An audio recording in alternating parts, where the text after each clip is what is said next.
The first body was smiling, and the room smelled like hatred. I didn't smell it. That was the first thing Ronan noticed when I stepped over the threshold. My face didn't change. No flinch, no tightening of the jaw, no instinctive recoil. Just observation. Most people gag, he said, watching me too closely. His voice carried that low territorial edge alphas never quite turned off. You're not reacting. I don't react to things that aren't there, I replied, pulling on gloves. Latex snapped against my skin, sharp and clean. Something I could feel. The apartment was expensive, minimalist, white surfaces, soft lighting, a skyline view that should have made the place feel open. Instead, it felt compressed. Even I could tell something was wrong with the air. Not smell, pressure. Like the room had exhaled too much and forgot how to breathe again. 3 bodies, all male, all alpha. 2 near the kitchen, 1 by the glass wall. And then there was the 4th, alive. He sat on the couch, hands loosely resting on his knees, like he was waiting for a doctor to call his name. His shirt was soaked with blood that wasn't entirely his. His face, calm, too calm, and smiling. I stopped a few feet away from him. Name? I asked. No response. His pupils were steady. No dilation, no tremor, no residual adrenaline spike. That alone was wrong. Hey, Ronan snapped, stepping closer. You hear him? The alpha turned his head slightly, eyes drifting toward Ronan, then past him, and then back to me. That's when the smile faded, not into fear, into confusion. What happened? He asked. His voice was hoarse, real, unscripted. I watched the micro-movements, the way his fingers twitched, like they were remembering something his brain couldn't process yet. You tell me, I said quietly. He looked down at his hands, at the blood, at the bodies, and then he inhaled sharply, like the world had just come crashing back into him all at once. His voice broke. I wouldn't. His breathing spiked. Panic, genuine this time. Too late. I straightened, already turning away. Sedate him, Ronan ordered. Now, 2 officers moved in. I stepped back toward the center of the room, scanning again. The angles didn't make sense. The damage didn't match the time window. And the emotional drop, from violent frenzy to complete neutrality, wasn't natural. Alphas didn't switch off like that, not without a crash, not without a trace. I crouched near one of the bodies, ignoring the blood soaking into my shoes. My fingers hovered just above the skin. Temperature? I asked. Recent. Someone answered. 15, maybe 20 minutes. Too clean, too contained, like a controlled burn. Behind me, Ronan muttered something under his breath.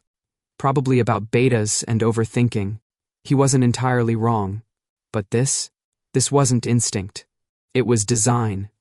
I stood slowly, pulling off one glove. Whatever triggered him, I said. It wasn't internal, Ronan scoffed. You're telling me an alpha just, what, got hacked? Not hacked, I said. Engineered. The word sat heavy in my chest. Because I'd seen patterns like this before. Early-stage behavioral override.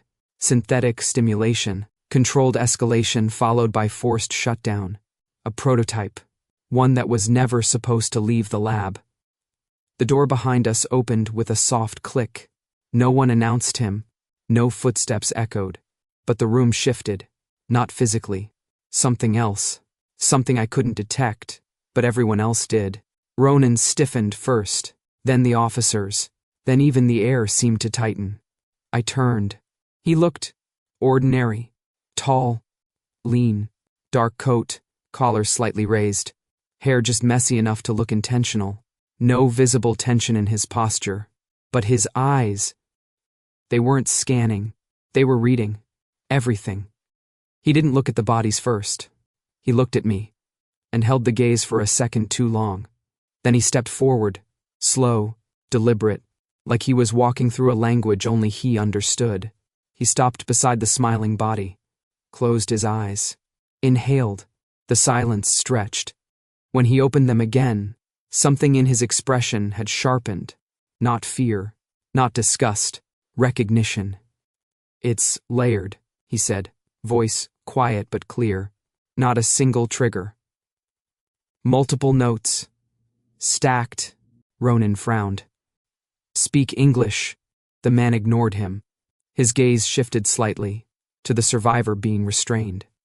Then back to the room. Then, again, to me. That pause, like he was trying to solve something that didn't exist, or something missing. Strange, he murmured. I crossed my arms. What is? His lips curved, just barely. You, he said. I exhaled. That's not helpful. No, he agreed calmly. It's not. He turned back to the scene, eyes narrowing, and then he said it. Simple. Certain. Cold. This wasn't rage. A beat, then, softer. It was a command. They didn't clear the room after that. They cleared us. Ronan didn't like variables he couldn't control, and right now he had two of them. We stood in a glass-walled conference room 2 floors below the crime scene.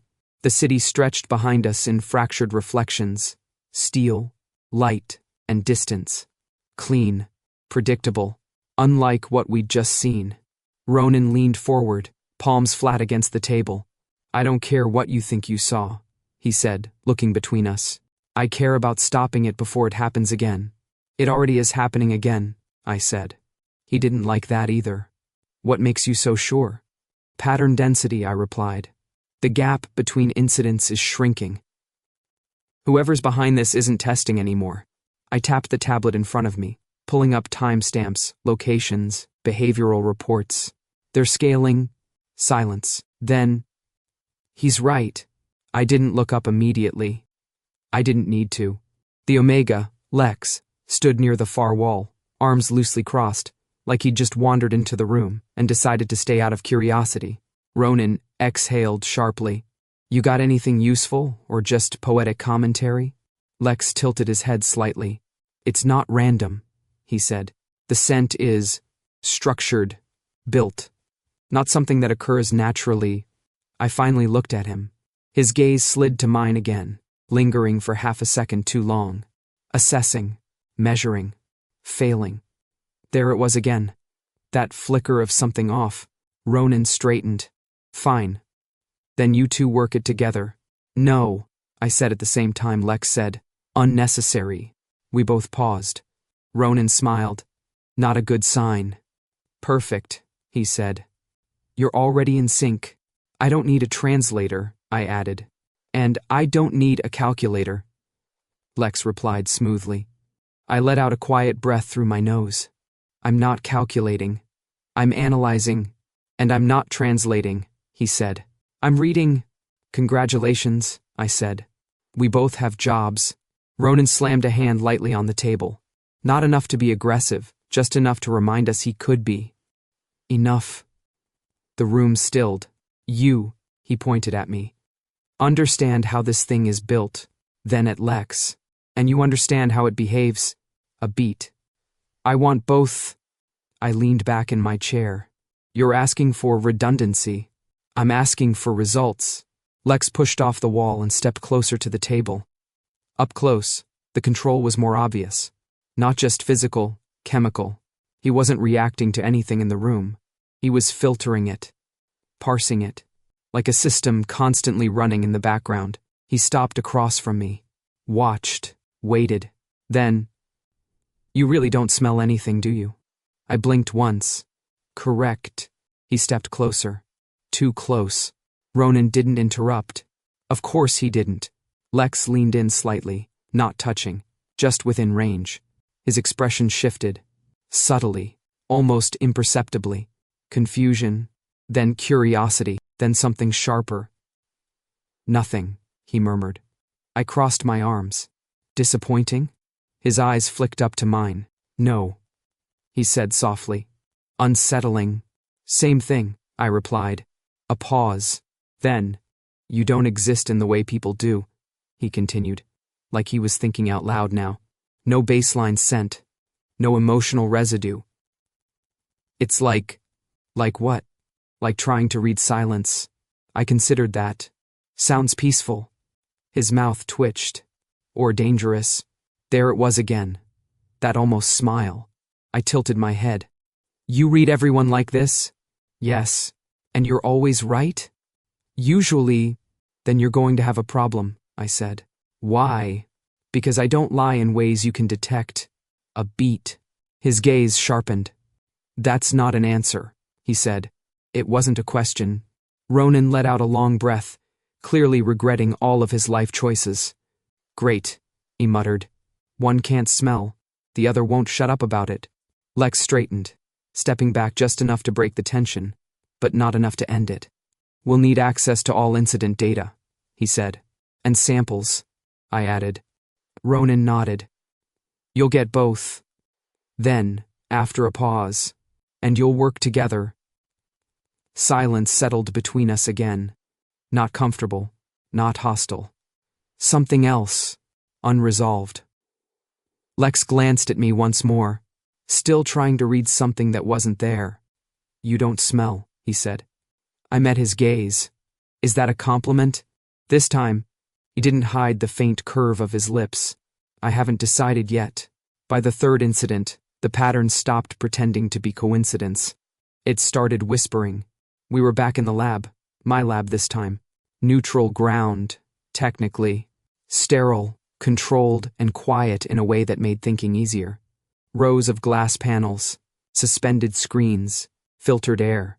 No scent, at least not for me. Lex noticed immediately. His shoulders dropped a fraction when we stepped inside, like the absence of noise, his kind of noise, gave him space to breathe. You built this to be empty, he said, glancing around. I built it to be accurate. Same thing, he murmured. I ignored that. Over here, I pulled up the data grid, timestamps, locations, victim profiles, 3 confirmed incidents, 2 suspected. All alpha. All sudden onset aggression. All followed by an unnatural emotional drop.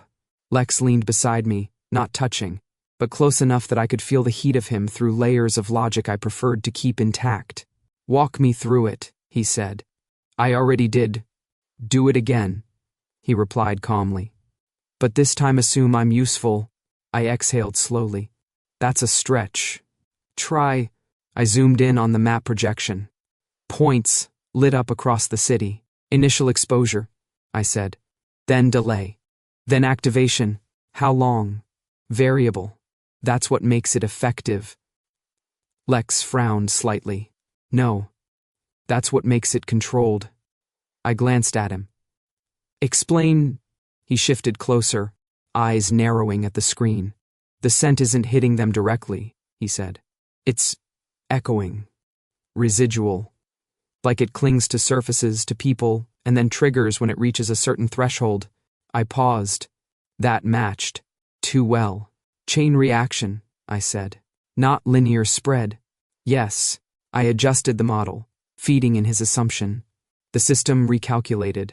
The pattern shifted, expanded, cleaned itself up into something terrifyingly precise. Not random points. A wave. Slow at first. Then, accelerating. My fingers stilled on the console. They're not just targeting individuals, I said quietly. Lex didn't answer.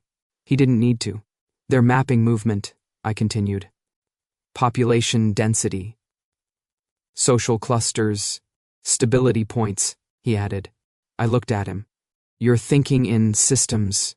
I'm thinking in behavior. Same thing, I said. His mouth curved slightly. You're learning. I didn't respond. Instead, I pulled up the chemical breakdown from the recovered container. Base compounds, synthetic enhancers, stabilizers. And then, my chest tightened. A familiar sequence, buried deep, but unmistakable. No, I said under my breath. Lex noticed instantly. Of course he did. What? I didn't answer right away. I isolated the structure, expanded it, rotated the model. There it was, an old signature, not officially mine, but close enough. It's derivative, I said finally. Of what? I leaned back slightly, staring at the screen like it might rewrite itself if I waited long enough. It's built on a prototype I worked on. Silence. Then, Lex turned to me fully. Define worked on. Early stage research, I said. Behavioral modulation. Synthetic pheromone mapping. His gaze sharpened. Modulation, he repeated. As in influence? As in control, I said. I hated the word as soon as it left my mouth. I'd always told myself it wasn't that. Not really. It was theoretical, I added quickly. We never deployed it. It wasn't stable. Lex didn't look convinced. Clearly, someone fixed that, he said. I shook my head. No. Not fixed. I zoomed in further, isolating the activation compounds. Refined. The difference mattered. Because refinement meant intention. It meant someone understood the original design well enough to improve it. Which meant they had access, I said. To you, Lex finished. To my work, I corrected. A beat. He didn't argue. That was worse. I ran the simulation again, this time projecting forward. The waves spread across the city grid. Faster now. Cleaner. More efficient. What happens when it peaks? Lex asked quietly. I didn't answer immediately, because I already knew, and saying it out loud would make it real. I forced the words anyway. Mass escalation, I said. Alpha aggression on a citywide scale. Lex's expression didn't change, but something in his posture tightened. And then? He asked. I met his gaze.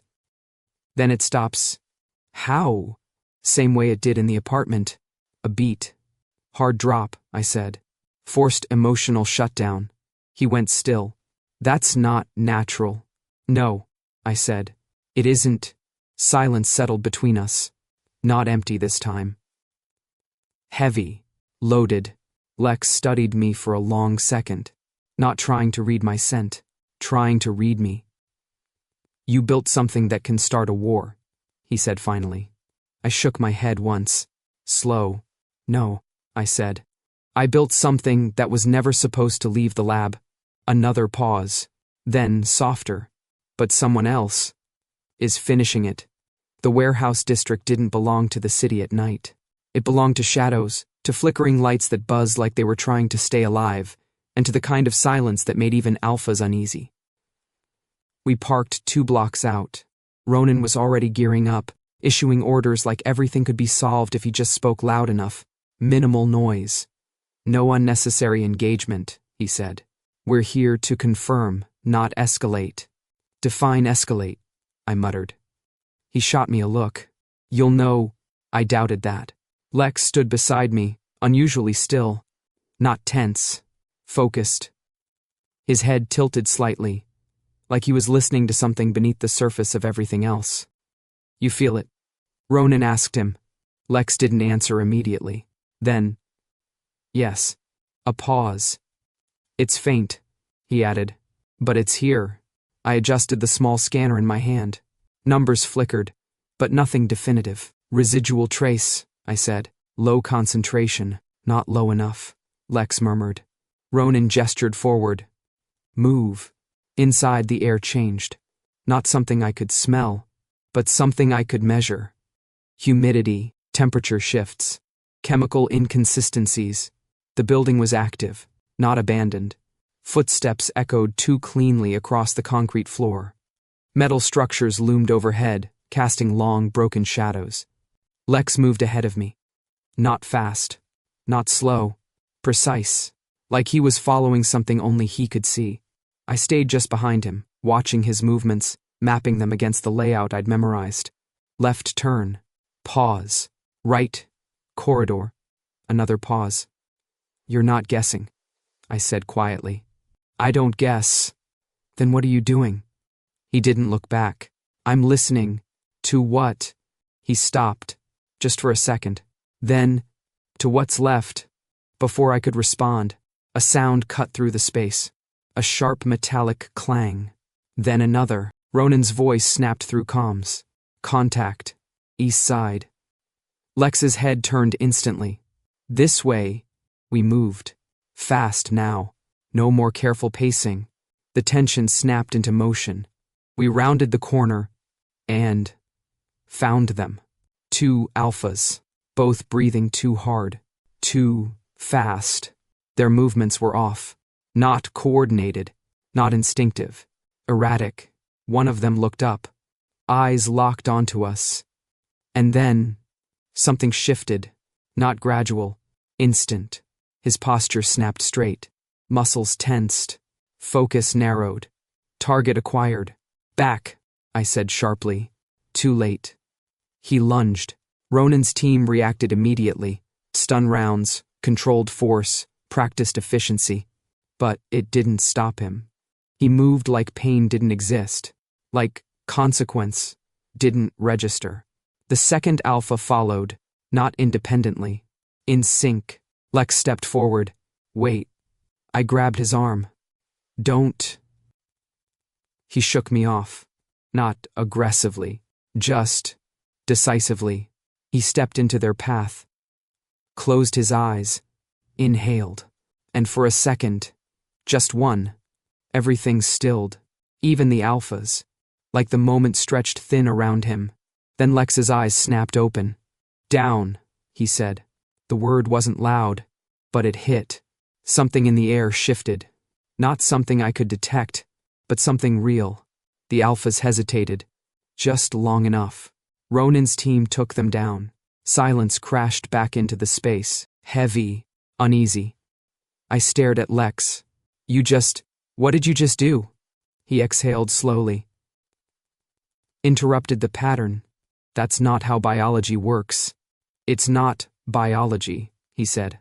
Right. Of course it wasn't. I let go of his arm. Next time, warn me. Next time, trust me. I didn't answer, because I wasn't sure I could. We moved deeper. The signal, whatever it was, grew stronger. Even my equipment started reacting now. Spikes. Irregular readings. Sources close, I said. Lex nodded once. I know. We reached the intersection of the warehouse. A reinforced door. Locked. Ronan stepped forward. Breaching. The charge went off clean. The door buckled inward. And the moment we stepped inside, everything aligned. Even I could feel it now. Not smell, but pressure. Density, like the air itself had weight. Rows of containers lined the room. Sealed, labeled, organized, too organized. My stomach dropped. No, I whispered. Lex moved past me. Scanning, reading, processing faster than anyone else in the room. It's all the same compound, he said. Different concentrations. Different delivery methods. Ronan swore under his breath. How much of this is out there? I stepped forward, opening one of the containers carefully. Inside, vials. Dozens. Clear liquid. Almost harmless looking. I didn't need to run the test. I already knew. My throat tightened. This is it, I said quietly. Lex looked at me. Not questioning.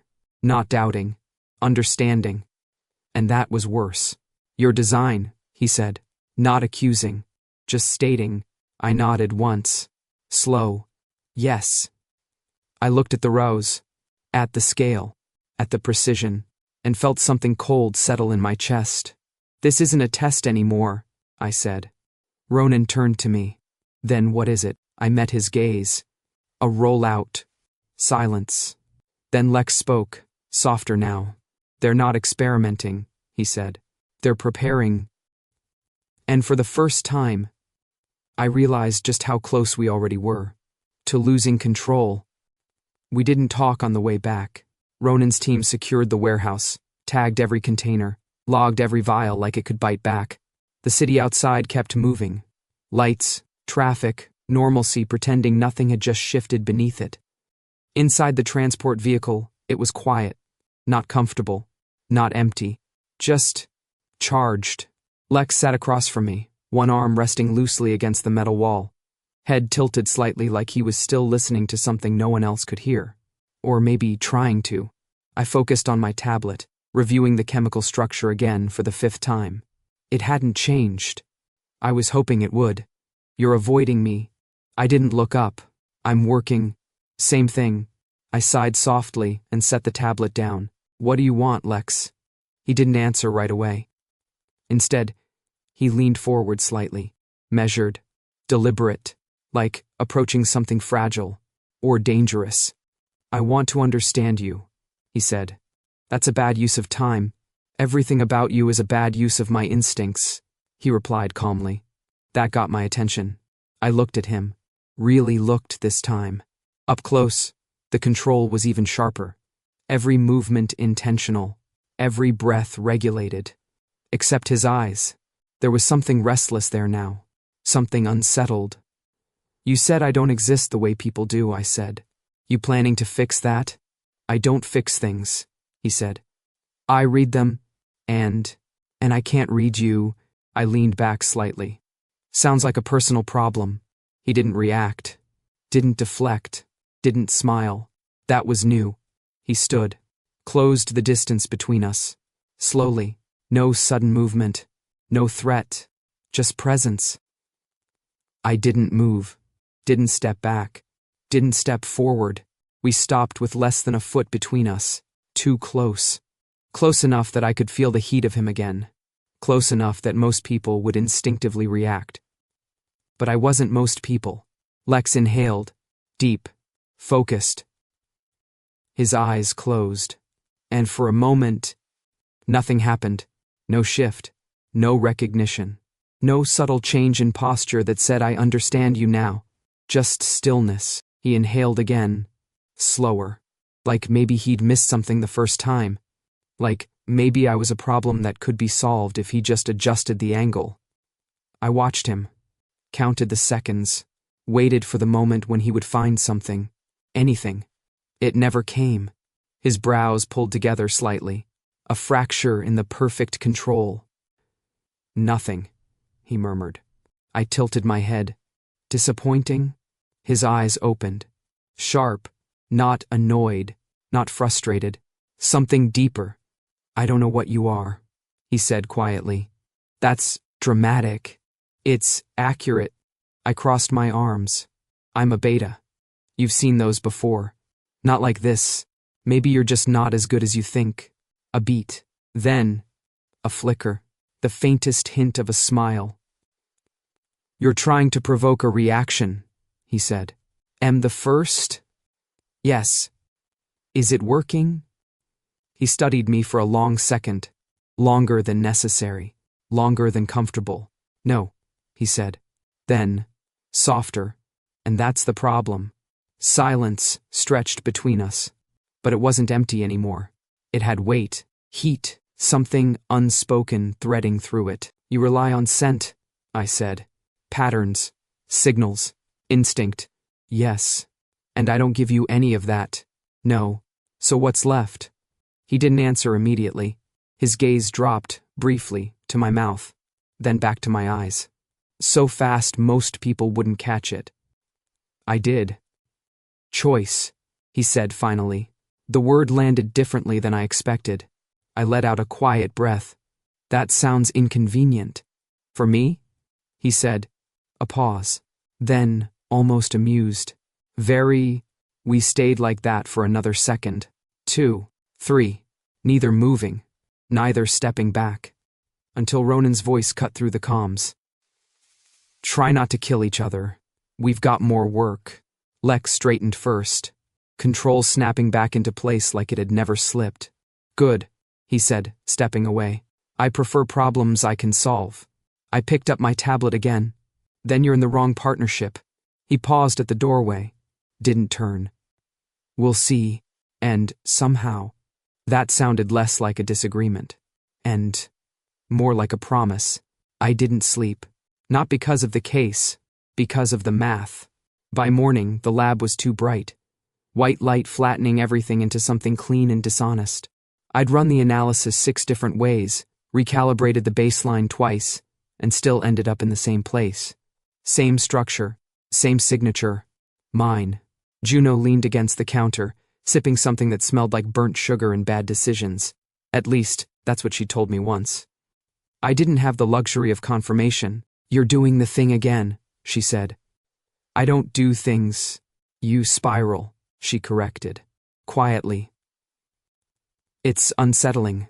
I didn't look up. You're still here. So it can't be that bad. She watched the projection hovering above my console, molecular chains rotating in slow, precise arcs. Okay, she said. Explain it to me like I'm not an expert with a hero complex. I don't have a hero complex. Sure you don't. I exhaled and tapped the sequence, isolating the activation nodes. This is a synthetic pheromone scaffold, I said. Layered delivery. Delayed trigger. Behavior override. Juno frowned. Override as in influence? Override as in control? The word sat wrong in my mouth. It always had.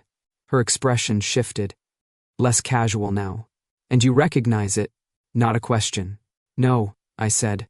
Then, after a beat, I recognized the bones. She set her drink down. Simon. I zoomed in further, exposing the structural spine. The part no one ever sees unless they know where to look. There, I said. Juno leaned in. That's mine, I finished. Silence. Not shocked. Not dramatic. Just heavy. How? She asked quietly. It's not a copy, I said. It's a continuation. That was worse. Because copies can be mistakes. Continuations are choices. The door opened behind us. I didn't turn. I knew who it was. You confirmed it. Lex's voice didn't rise. It didn't need to. I closed the projection, then brought it back up again, like repetition might soften the reality. Yes. He stepped closer. I could feel it now. Not scent, but presence. Focus, narrowed and directed. Juno glanced between us. I'm going to pretend I have other work to do. You do, I said. I don't, she replied. But I value my life. She left. The door sealed behind her. Silence returned. Not empty. Waiting. Lex moved to the other side of the console, eyes on the structure. Explain, he said. I rested my hands on the edge of the table. It started as a mapping project, I said, cataloging emotional responses to pheromone patterns. Not just what people feel, but how those feelings evolve over time. And then? He asked. Then we realized you could predict behavior. His gaze flicked to mine. Predict. Anticipate, I corrected. Adjust variables. Nudge outcomes. Control. I didn't argue this time. Yes. A pause. Why? He asked. I almost said for stability. I almost said for safety. Instead, I told the truth. Because we could. The words hung between us, stripped of justification. He didn't look surprised. That made it worse. It wasn't supposed to be weaponized, I added. The system was unstable. Feedback loops got unpredictable. Unpredictable how? Escalation without release, I said. Emotional overload with no natural resolution. People didn't come down. His jaw tightened slightly. But in the apartment, they did. Yes. Hard stop. Yes. Someone fixed your failure. I shook my head slowly. They didn't fix it. I pulled up the final layer, something I hadn't wanted to look at again. They redesigned the ending. He studied the sequence. Silent. Focused. And then, who taught you to think like this? The question landed deeper than I expected. I leaned back slightly. And the lab wasn't the lab anymore. Glass walls, warmer light, a voice that never needed to be loud to control the room. Instinct is inefficient, Dr. Miracade said, pacing slowly in front of the projection. It's reactive. Messy. I stood beside her, younger, still convinced this was progress. People trust instinct, I said. People trust gravity, she replied. That doesn't mean we shouldn't learn to fly. The projection shifted. Patterns of scent, mapped like constellations. Emotion is code, she continued. And pheromones are the interface. I watched the model adjust in real time. Elegant, precise, dangerous. If we can rewrite the signal, she said, we can rewrite the response. I hesitated. That's not guidance. That's control. She smiled. Not kindly. Of course it is. The memory dissolved. I was back in the lab.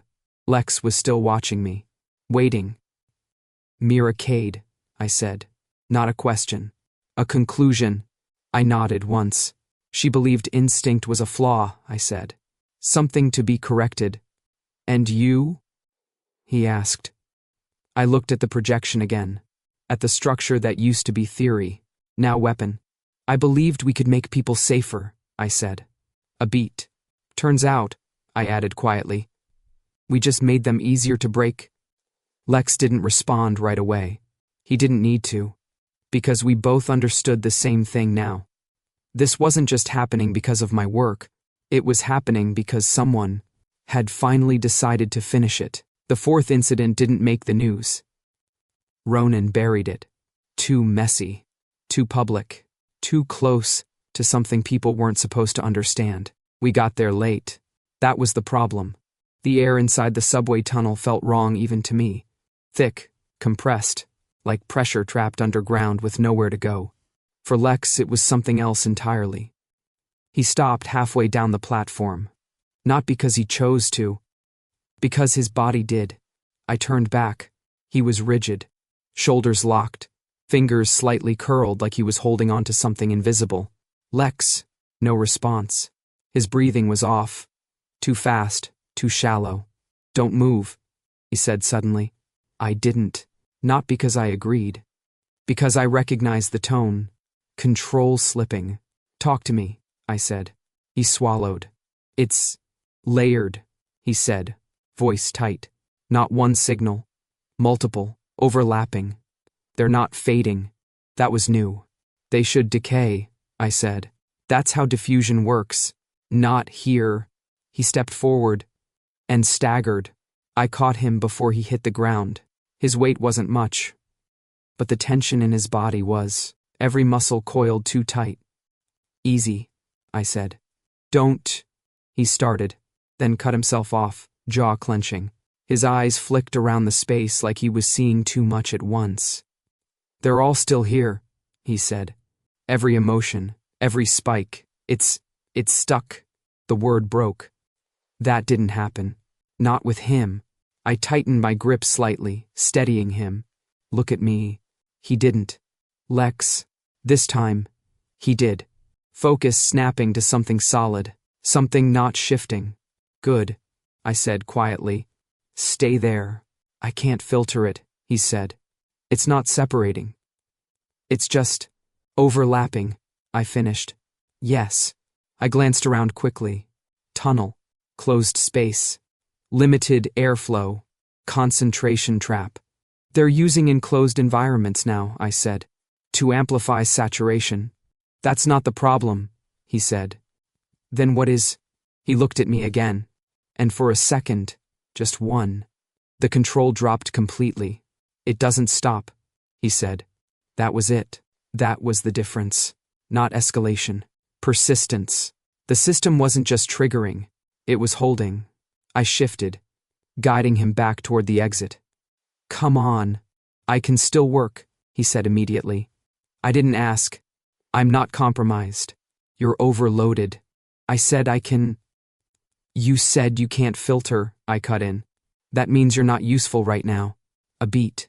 Then, quieter. And I need you functional. That landed. He didn't argue again. Back at the lab, the silence hit him differently, not relief. Adjustment. Like his body was recalibrating to something it had forgotten existed. He sat on the edge of the metal table, elbows on his knees, head lowered slightly. I handed him the stabilizer. He didn't take it right away. Temporary fix, he said. Everything is. He accepted it, fingers brushing mine for a fraction of a second, warmer than I expected. He swallowed the dose without comment. We waited. Time stretched. Then, his shoulders dropped. Just a little. Better. Not fixed. But better. Thank you, he said. I nodded once. Don't make it a habit. He huffed a quiet breath that might have been a laugh. Control issue? Efficiency issue. Same thing. I leaned against the console across from him. For once, neither of us reached for data, or analysis, or distraction. The lab felt different at night. Less clinical, more honest. You said something earlier, he said. When? In the tunnel. About enclosed environments. That wasn't a theory, I said. It's strategy. They're refining delivery conditions. No, he said, lifting his head slightly. Before that. I frowned. I say a lot of things. You said you need me functional. I stilled. That's not what you meant. I met his gaze. What did I mean then? A pause. He studied me again, not trying to read scent, just watching. You choose to rely on me, he said. Not a question, a statement. I considered deflecting. It would have been easier, cleaner, safer. I don't rely on instinct, I said instead. I know. I rely on outcomes. And I'm an outcome? You're effective. A beat. That's not the same thing. No, it wasn't. The silence that followed wasn't uncomfortable. Just heavier, more aware of itself. You don't feel things the way others do, he said. Correct. But you still choose. Yes. He nodded slowly. Then everything you do matters more. I frowned slightly. That's not how probability works. That's exactly how it works, he said quietly. When instinct isn't making the decision for you. I didn't have a response to that. Didn't like that I didn't. He shifted slightly on the table, turning toward me more fully. So why me? He asked. The question was too direct, too simple. I opened my mouth, then closed it again, because the first answer that came up wasn't logical, and I didn't trust anything that wasn't. You're the only one who can read the pattern, I said. True, but not complete. He watched me, waiting, not pushing. That was worse. And? He asked softly. I held his gaze, for a second too long, then looked away. That's enough, I said. It wasn't. We both knew it, but neither of us said anything else. Not yet. Not when the answer was sitting right there. Unmeasured, uncontrolled, and dangerously close to something I didn't have a formula for. The alert came in at 2:13. Anonymous tip. High priority flag. Chemical match to the warehouse compound. Too clean. Too convenient. Ronan didn't hesitate. We move now. I should have questioned it. I didn't. That was mistake number one.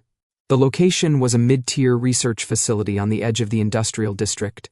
Not abandoned. Not active enough to raise alarms. Perfect cover. We approached in silence. No chatter. No hesitation. Just the quiet understanding that this was escalating faster than any of us liked. Lex walked beside me this time. Not ahead. That was new. What do you feel? I asked. Nothing yet, he said. A pause. That's worse. I nodded once. We breached. Clean entry. No resistance. That was mistake number two. Inside, everything looked normal. Too normal. Lights on. Systems running. No signs of struggle. No residual chaos. Just sterile order. Spread out, Ronan ordered. Teams moved. I stepped into the main lab space, scanning automatically. Equipment intact. Storage units sealed. Nothing disturbed. Simon, Lex said quietly. I turned. He was standing still again, but not like before. Not overloaded.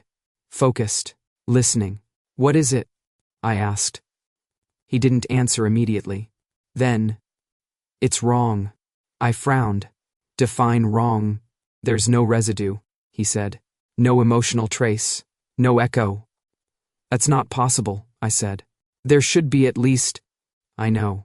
His eyes shifted to me. Sharp. Alert. This place hasn't been used.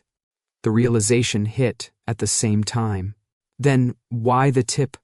The lights cut out. Instant darkness. Then, alarms. Not local. System-wide. Red emergency lights flickered on, bathing everything in harsh, pulsing color. Ronan's voice snapped through comms. Hold positions. Too late. Doors slammed shut across the facility. Locked. Sealed. Containment protocol activated, a synthetic voice echoed overhead. I froze. Who triggered it? Ronan demanded. No answer. Because there wasn't one. Not from us. This is a setup, I said. Obviously, Ronan snapped. Find the override. I'm trying. My console access flickered. Denied. Denied again. Then, access granted. Too fast. Too easy. Mistake number 3. I pulled up the system logs and felt my stomach drop. No, I said under my breath. What? Lex asked. I turned the screen toward him. User, access ID, authorization code, command chain. All of it. Mine. That's not possible, I said. Lex didn't respond right away. He was watching me. Not the screen. Me. You didn't do this, he said. Not a question. I shook my head. No. Then someone wants it to look like you did. Ronan cut in. Explain. I forced my voice steady. The system thinks I initiated containment, that I triggered the lockdown. Why? Ronan demanded. Before I could answer, the monitors lit up, all at once. Every screen in the room flickered to life. Surveillance feeds, security footage, chemical logs, and one clear, undeniable headline across the central display. Unauthorized pheromone distribution detected. Beneath it, my name. Silence slammed into the room. Heavy, immediate. Ronan turned slowly. Looked at me like I'd just become the problem. You want to explain that? He said. I didn't. Your access code says otherwise. It's spoofed, I said. Someone copied my credentials. That's convenient. I met his gaze. You know I don't have clearance to deploy at that scale. Apparently you do. The shift was instant. Trust, gone, replaced by calculation, containment. Lex stepped slightly closer to me. Subtle, but deliberate, not defensive. Positioning. They're framing him, he said. Ronan didn't look away from me. Or he's exactly what he looks like. A beta scientist with no authority? Lex replied. Yes. Terrifying. Ronan's jaw tightened. Before he could respond, the speakers crackled again. And this time, it wasn't synthetic. Simon. The voice was smooth, controlled, familiar. Every muscle in my body went still. Mira, you always did underestimate how far your work could go, she continued. The screens shifted. A face appeared. Perfectly composed. Perfectly calm. Dr. Mira Cade. You wanted to understand behavior, she said. I simply gave it direction. You're behind this, I said. Not a question. A fact. She smiled. Of course I am. Ronan's voice cut in, sharp. You're done. No, she said lightly. I'm just getting started. The feed flickered, then stabilized again. But thank you for delivering exactly what I needed. My blood ran cold. What do you mean? Her gaze shifted slightly. Not to Ronan. Not to the team. To Lex. An Omega who can read the system, she said, and a Beta who built it. A pause. You make a very efficient pair. Lex didn't move, didn't react, but I felt it. The shift. The trap closing. This facility, Mira continued, is now flagged as a contamination source. Ronan swore under his breath. You set us up, he said. I positioned you, she corrected. And now, she added softly, you'll take the fall. The alarms intensified. The lockdown deepened. And just like that, we weren't investigating anymore. We were evidence. And someone on the inside had made sure the system agreed. The lockdown didn't end. It escalated. Containment shifted to enforcement within minutes. External units rerouted. Authorization revoked. Every system we'd relied on turned inward, tracking, isolating, narrowing. We weren't a team anymore. We were targets. Exit routes? Ronan snapped. Sealed, someone answered. Overrides locked behind central access. Which is under his name, Ronan added. not looking at me. I didn't respond, because there wasn't anything I could say that wouldn't sound like a lie. Secondary grid, I said instead. Maintenance corridors. Lower level. Ronan hesitated. That was new. You built this place? He asked. No, I said, but I know how systems like it are designed. A beat. Then. Move. We didn't run. Not at first. Running draws attention. We moved fast. Controlled. Through narrow corridors lit by emergency red, the sound of alarms bouncing off metal walls in sharp, disorienting echoes. Lex stayed close. Closer than before. Not by accident. By choice. You're quiet, I said, under my breath. Working, he replied. On what? Deciding if I trust you. That landed. Harder than anything Ronan had said. Good luck with that, I muttered. We reached the lower access point. Locked, but not sealed. I dropped to the console, fingers moving fast. Give me 10 seconds. You have 5, Ronan said. Then stop talking. I bypassed the surface lock, dove deeper into the system. Security threads tangled together. New protocols layered over old architecture. Mira's work, cleaner than mine. More aggressive. I broke through anyway. The door hissed open. Go. We ran then. No point in subtlety anymore. Behind us, containment shifted again. Automated systems recalibrating, tracking, predicting, hunting. We spilled out into the night through a service exit that should have been forgotten. It wasn't. Nothing was anymore. We didn't stop until the city swallowed us. Back alleys, empty streets, neon reflections stretching across wet pavement. Ronan's team split off. Damage control, extraction, containment. Or maybe just distance. From me. From the problem. From the name now stamped across every system alert. Lex didn't leave. Of course he didn't. That would have been easier. We ended up in a narrow alley behind a closed transit hub. No cameras, no foot traffic, just the hum of distant infrastructure and the quiet pulse of a city pretending nothing had changed. I leaned against the wall, catching my breath, not from exertion, from everything else. Lex stood a few feet away, watching me, not like before, not curious, not intrigued, focused, sharp. Say it, he said. I didn't pretend not to understand. There's nothing to say. That's not true. I pushed off the wall slightly. We've established I didn't trigger the system. That's not what I'm asking. His voice didn't rise. But something underneath it did. What part of this is yours? He said. I held his gaze. And for a second, just a second, I considered lying. Not because I thought he'd believe me, because it would be easier than telling the truth. You already know, I said. I know it's built on your work, he replied. That's not the same thing. It is, I said quietly. Silence. Then, how much? He asked. The question was simple. The answer wasn't. All of it, I said. His expression didn't change. That was worse. Not this version, I added quickly. Not the deployment. Not the scaling. But the foundation. The structure. I exhaled slowly. That's mine.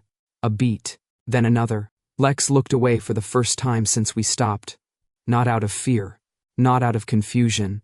Out of recalibration. You built a system that can override behavior, he said. Yes. And you didn't think someone would use it? I thought it wasn't stable enough. That's not an answer. It was the one I had. He turned back to me. And now there was something else there. Not just calculation, not just control. Something raw. You let it exist, he said. I stopped the project. You didn't destroy it. I didn't respond. Because I couldn't. Because he was right. That's the difference, he continued. Between thinking and choosing, the words hit deeper than they should have. You think you're outside of this, he said. Because you don't feel it the way others do. I am outside of it, I said. No, he said quietly. You're the reason it works. That landed. Sharp. Precise. Irrefutable. I didn't build it to be used like this, I said. It doesn't matter why you built it, he replied. It matters that you did. The silence that followed wasn't heavy. It was clean. Cut through everything else. I forced myself to meet his gaze. I told you, I said. I don't rely on instinct. I know. I rely on outcomes. And this is the outcome. A beat. Does that bother you? He asked. The question should have been easy. It wasn't. Yes, I said.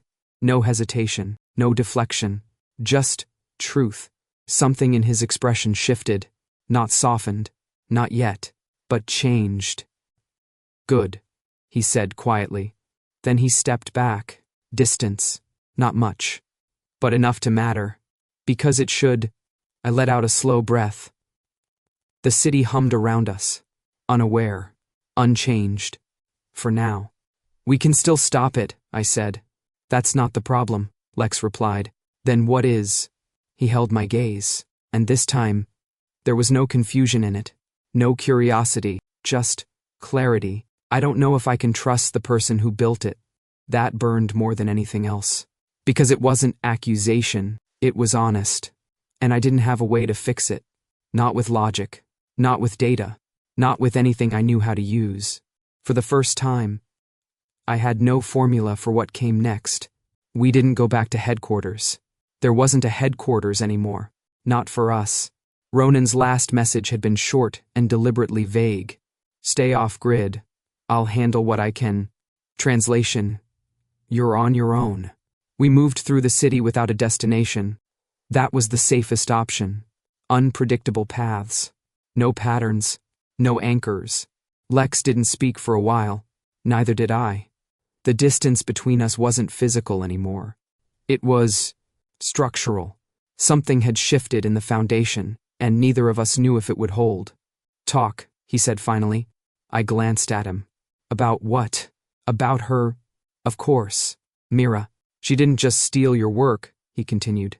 She evolved it. Yes. Why? I exhaled slowly, scanning the street before we crossed. Because she never believed in limits. That's not an answer. It's the only one that matters. We cut through a side alley, then into a service corridor beneath an old transit line. Temporary cover. Quiet. Safe enough. I pulled up a projection from my wrist console. Fragmented data. Intercepted signals. Patterns pulled from what we'd seen. She's not targeting individuals, I said. Not even groups. Lex stepped closer, eyes narrowing at the display. She's targeting structure. Yes. I expanded the model. City grid. Population clusters. Alpha-dense zones highlighted in red. She's mapping escalation points, I continued. Triggering localized aggression, then letting it spread, like an infection. Like a cascade, I corrected. I tapped the timeline. Spikes, drops, spikes again. More frequent now, more controlled. She's not just creating violence, I said. She's shaping it. Lex went still. Toward what? I hesitated. Not because I didn't know, because saying it out loud would make it irreversible. Conflict, I said finally. Between groups. Between territories. Between alphas. Yes. A beat. And when they start turning on each other? He asked.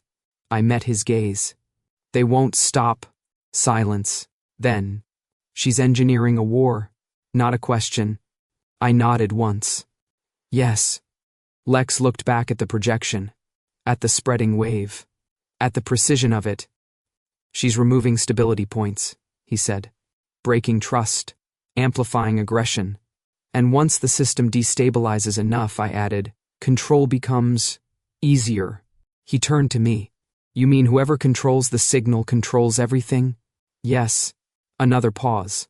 Then, that's not just war, he said quietly. That's replacement. I didn't correct him. Because he was right. We moved again. Deeper into the city. Farther from anything predictable. I could feel it now. Not physically, not chemically, but logically. The acceleration. The tightening of the system. We were running out of time. She knew we'd find the warehouse, I said. She wanted us to. Yes. She wanted to frame you. Yes. Lex stopped walking. I took 2 more steps before I realized and turned back. He was watching me again, but not the way he had before, not searching, not analyzing, deciding. I could walk away, he said. The words were simple, flat, true. I didn't argue. You should, I said. His brows pulled together slightly. That wasn't what I expected. I'm not a good investment right now, I replied. You lose nothing by stepping out. That's not how I calculate loss. I tilted my head. You just said you rely on instinct. I do. And your instinct is telling you what? A pause. Long enough to matter. Not to trust you, he said. That didn't surprise me. It still hit. Then this is easy, I said. No, he replied. And that caught me off guard. Why not? Because I don't have to follow it. Silence. The city noise faded into the background. Not gone, just irrelevant. You're choosing to stay, I said. Yes. Why? He held my gaze. No hesitation, no deflection. Because you told the truth, he said. That's a low bar. It's a rare one. A beat.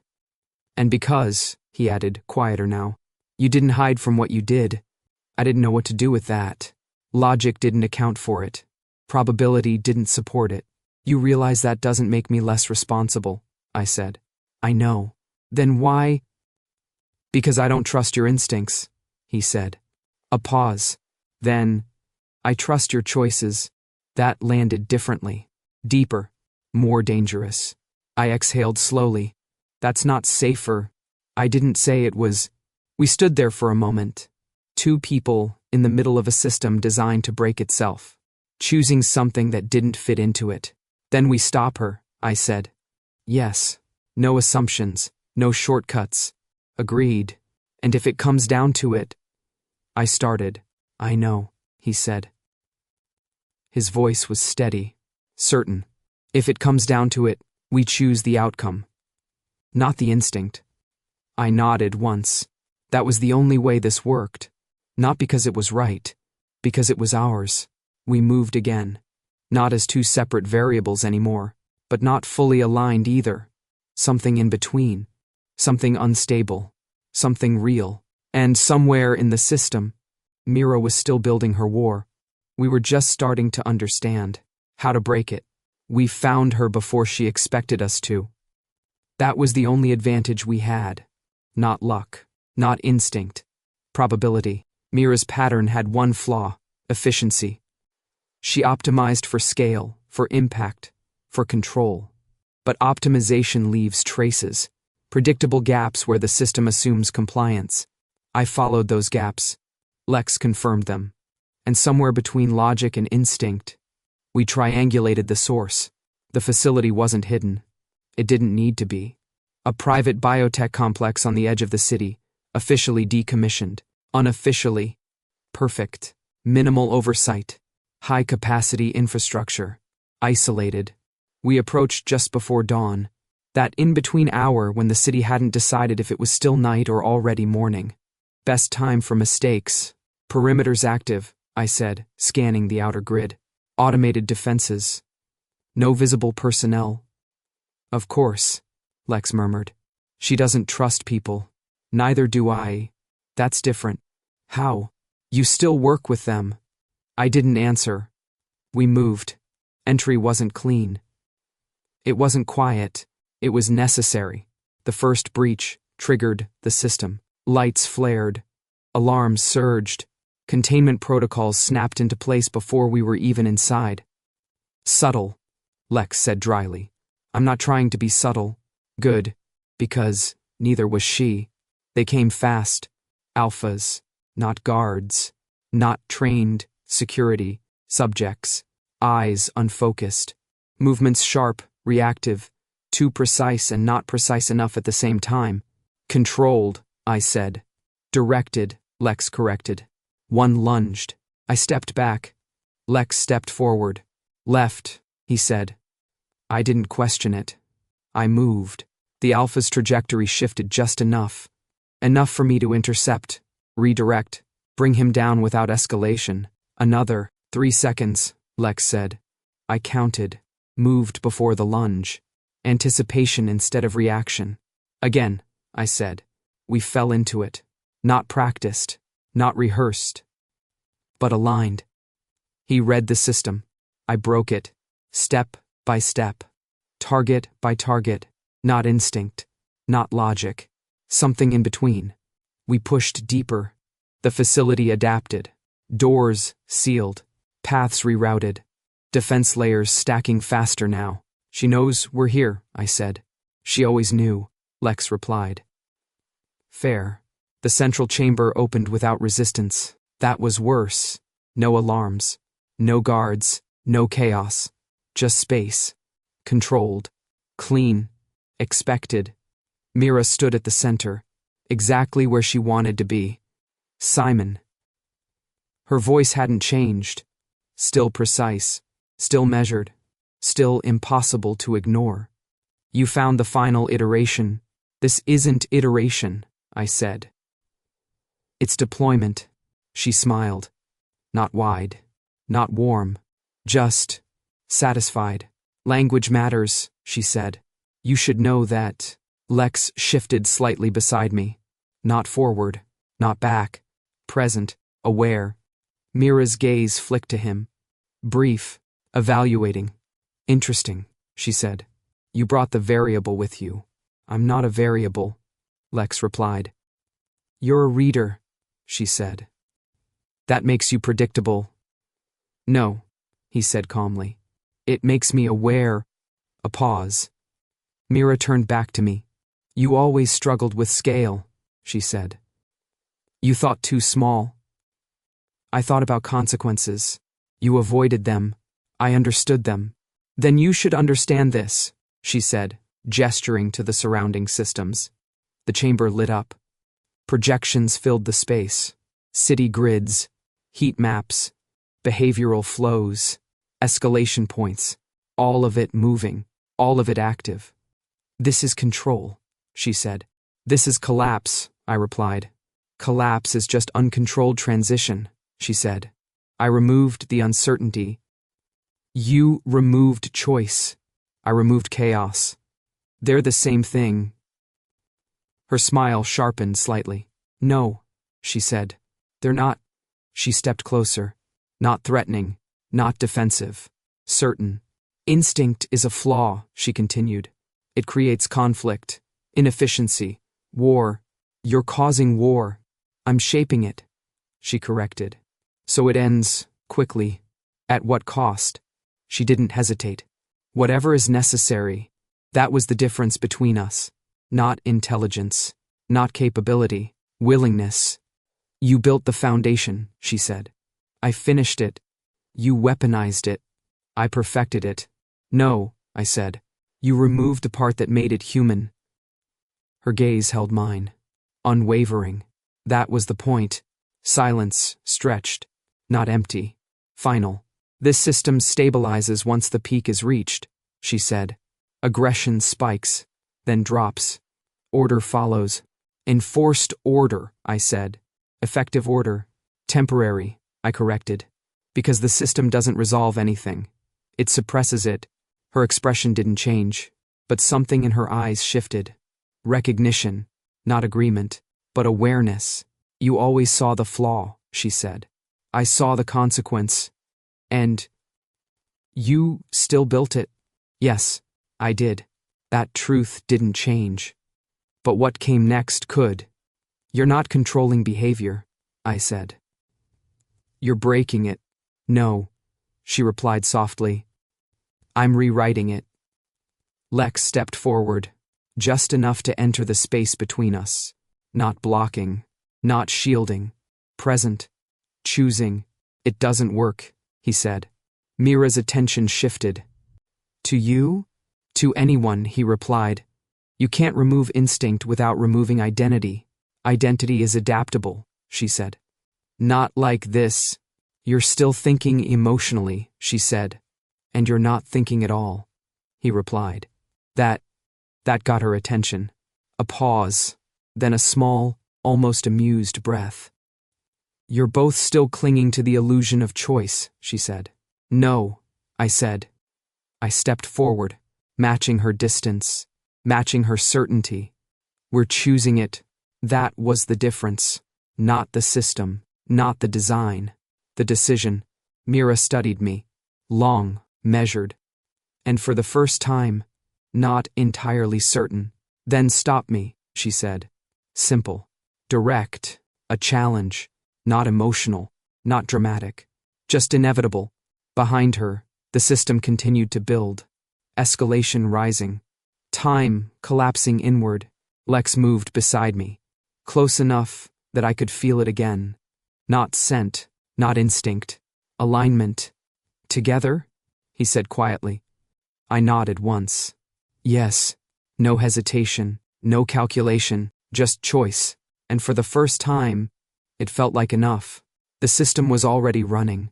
You could see it in the projections, data cascading across the chamber, escalation curves tightening, thresholds approaching critical mass. Mira's design didn't hesitate. It executed. 2 minutes, I said. Lex didn't ask how I knew. He trusted the pattern. I trusted the math. Mira didn't move. She didn't need to. "Once it peaks," she said calmly, "it stabilizes. You can't stop that now." "I don't need to stop it," I replied. I stepped past her, not toward the exit, toward the core. The central console pulsed with layered access locks, adaptive security protocols, feedback loops designed to shut out interference. Designed to shut out me. I placed my hand against the interface. For a second, nothing. Then, recognition, not permission, just familiarity. "Simon," Mira said almost gently, "you know how this ends." "Yes," I said. "I do." Lex took position behind me, not guarding, not shielding, present. That was enough. I pulled the system open. It resisted. Of course it did. This wasn't my code anymore. It was hers. Refined, sharpened, weaponized. But the foundation still spoke my language. "You're trying to break it," Mira said. "No." I scanned the structure, isolating the core loop, the escalation trigger, the cascade amplifier, the force shutdown sequence. The flaw wasn't in the beginning. It was in the ending. Always had been. "You removed resolution," I said. "You replaced it with suppression. Because resolution is inefficient. Because it's unpredictable." "Yes. And that's why this fails." She tilted her head slightly. "Explain." "I didn't." I rewrote. Not the trigger. Not the spread. The ending. I threaded a new sequence through the system. Subtle. Embedded deep enough to avoid immediate rejection. A counter signal. Not suppression. Not control. Release. Natural decay. Restoration. "You can't reintroduce instability," Mira said. "It will collapse the system." "No," I said. "It will humanize it." The system pushed back. Hard. Security protocols flaring, trying to isolate the change. Purge it. I forced the integration. Override, layered over override. Old architecture bending under new logic. "You're weakening it," she said. "I'm fixing it. You're undoing everything." "I'm finishing it." A beat. Then, integration, complete. The system paused, just for a fraction of a second, long enough to matter. Then, the projections shifted, not escalating, leveling. The spike flattened, not instantly, gradually, like something exhaling for the first time. Mira's expression didn't change, but the silence that followed, that was different. "You chose uncertainty," she said. "Yes." "You chose chaos." "No." I turned to face her. "I chose people." A pause. Then, for the first time, she looked at the system and didn't recognize it. "That won't hold," she said. "It will," I replied, "because it doesn't rely on control anymore. It relies on what?" I met her gaze. Choice. She studied me. Long, careful, and then, Very slowly, she smiled. Not satisfied, not victorious, but something close to acknowledgement. You were always the flaw, she said. I know. The alarm stopped. The red light faded. The system stabilized. And just like that, the war she was building lost its foundation. We left before anyone arrived. No confrontation, no arrest, no resolution that fit neatly into a report. Just silence. The city looked the same. It wasn't, but it looked like it. That was enough. For now. We ended up on the roof. Not planned. Just where we stopped. The sky was lighter now. Dawn breaking across glass and steel. I leaned against the edge, watching the city recalibrate itself in real time. No alerts. No spikes. Just normal. Lex stood beside me. Not too close. Not distant. Balanced. You changed the system, he said. Yes. You didn't destroy it. No. Why? I exhaled slowly. Because it wasn't the system that was wrong. A pause. It was the ending. He considered that, then nodded once. That makes sense. Silence settled between us again. But this time, it wasn't heavy. It wasn't uncertain. It was steady. You still don't feel anything, he said after a moment. Not the way you do. No. I glanced at him. He was watching the horizon. Not me. You still can't read me, I said. No. Does that bother you? A small pause. Then, yes. I nodded. Good. He huffed a quiet breath. Almost a laugh. That's not reassuring. It's honest. He turned his head slightly, just enough to look at me. And this time, there was no distance in it. No hesitation, just presence. Real, unfiltered. Something I couldn't measure. Something I couldn't define. Something I still chose. I don't feel you, I said. The words were simple, true, unchanged, a beat. Then, I held his gaze. But I choose you. Silence. Then, his expression softened. Not completely, not dramatically, just enough. And for the first time, I didn't need a system to understand what that meant.